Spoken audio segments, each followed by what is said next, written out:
Today I'm making goat curry. For this specific recipe, you are going to need a number of ingredients. Ginger, a few cloves of garlic, a red onion. I know it can be confusing, they're actually purple. Here we have some habaneros. You don't actually want to put 4 in your curry because that will cause you a ton of pain. It will make you feel like you're on hot ones but 10 times worse. These are habaneros.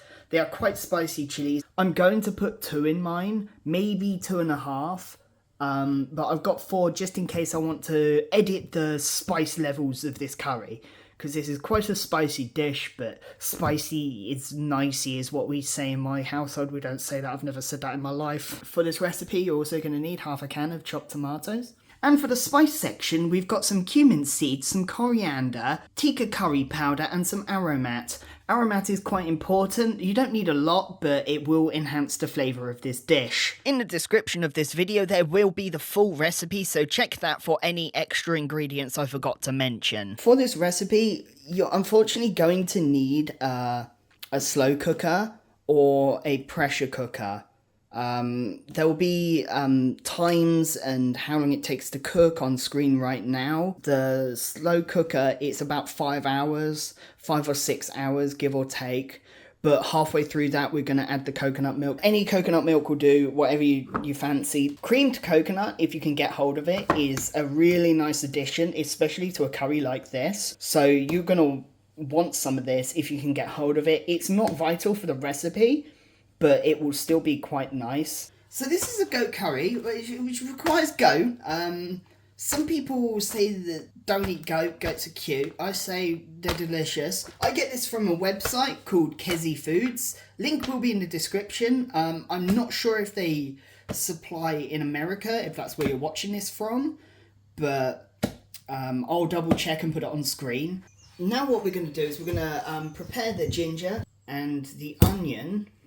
Like an idiot, I forgot to record cutting up the onion and the garlic. You want the onion to be in small cubes, and I always slice up my garlic thin. So rip this ginger apart. The best way to peel ginger is just to use a spoon. So you're going to want to completely peel this entire thing.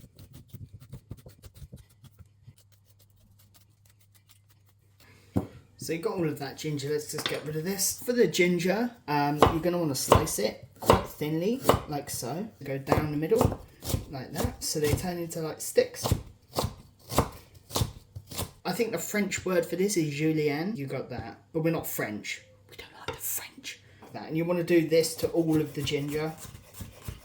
Cut it as thin as possible.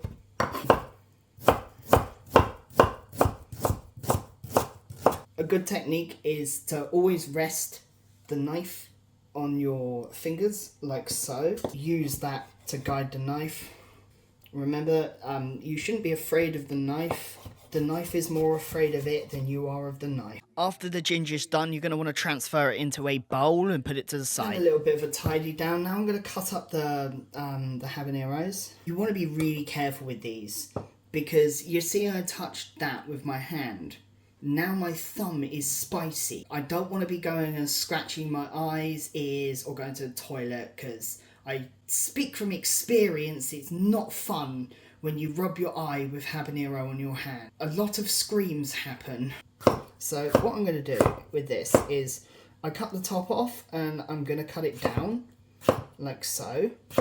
So the habanero will basically come into strips, and then I'm going to cut that up like so. And then this is just going to go in the bowl. If there's any like flat bits left over, like so, just cut them up. Cut that down like that.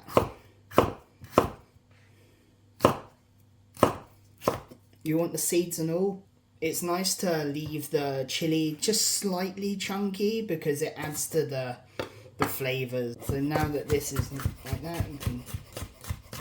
When I try this, you'll be able to tell if that was a mistake or not. I can't. I always get them mixed up. I can't remember what's what.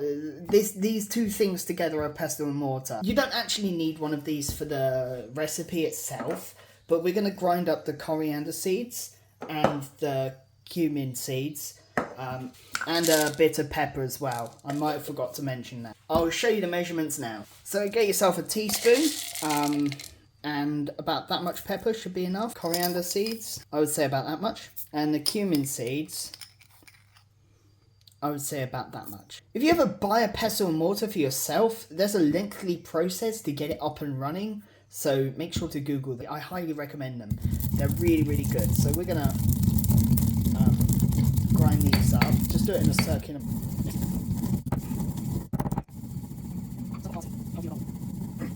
Okay, now that's done, I'm going to put that to one side. We've got the bowl here, a big metal bowl, and all of the stuff I'm going to put in there, like so. Use your hands to like mix it all together, just like so. And now you've got this mixture of onion, garlic, ginger and habaneros. Look quite pretty, it looks like coleslaw. This is coleslaw for masochists. You eat this, if you ate that, it wouldn't be very fun. Remember the concoction.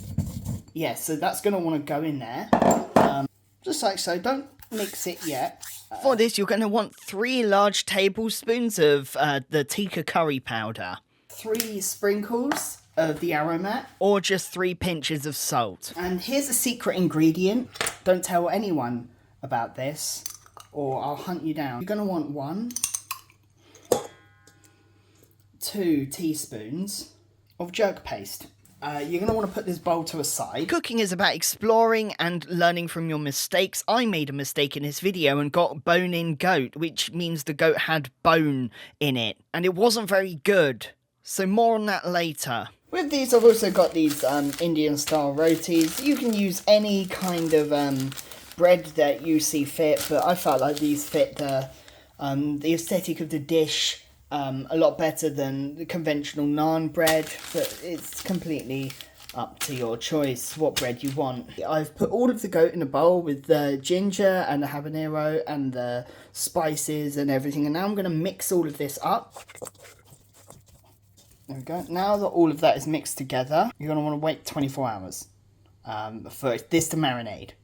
And then once that's done, don't leave this for 24 hours on the side, you'll get sick. Put it in your fridge. Just so you know. So it has currently been 48 hours. I did originally say 24, but I got busy and leave this for a little bit longer.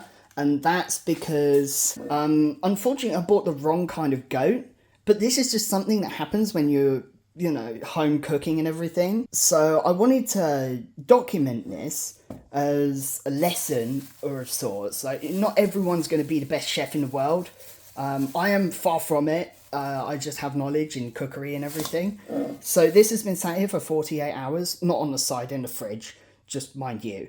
I wanted to just get that across that I had to debone it because I was an idiot and bought the wrong goat. Anyway, that's that. You're going to want a pan on the heat, just a medium heat, nothing too crazy. Put it kind of like low, like that. In the pan, I'm going to be using a little bit of sesame oil because I like the way that it tastes and the flavour it gives, but any kind of oil will do. Not too much, just a little bit. You don't want to be deep frying it or anything. You're just going to need to be searing the meat on the outside. So all of this meat in here is going to want to go in this pan once the oil has heated through. So with this, you're going to want to turn the heat up just a tad. And you don't want to cook this. You just want to make sure that all of the meat is basically seared on the outside. So the outside will go a darker colour than the inside. The inside will still be raw. And then once that's done, I would say about just slowly searing the outside of this meat. This is about how much creamed coconut I'm going to use in this curry. When I put the goat in the slow cooker, I'm going to pop this in with it and stir it together because the slow cooker... slow cook setting has a residual boost of heat before the temperature goes down to low and slowly cooks the meat. Anyway, before it gets hot, I'm going to put butter, the coconut, and also another tablespoon of curry powder. And then I will pour all of the curry mixture into there, like so. I want to make sure everything goes in there. During this stage, the curry powder and the coconut is going to want to be mixed around. And now you're going to want to cook this for about 2.5 hours before you add the coconut milk. 2 hours later.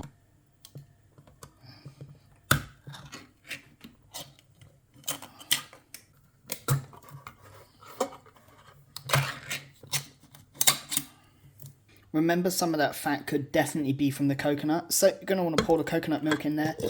Pour the entire can into this, as well as half the can of tomatoes as well. So, as you can see, that's like 3/4, but still. And now you're going to want to give that a stir. And after you've given it a good stir, you're going to want to let it cook for another 3 hours. 3 hours later. I'm only putting this in here for aesthetic reasons. It's not vital for the recipe. It is not the nicest colour. So I'm going to put in a teaspoon of turmeric, because then that will make it a nicer oranger colour.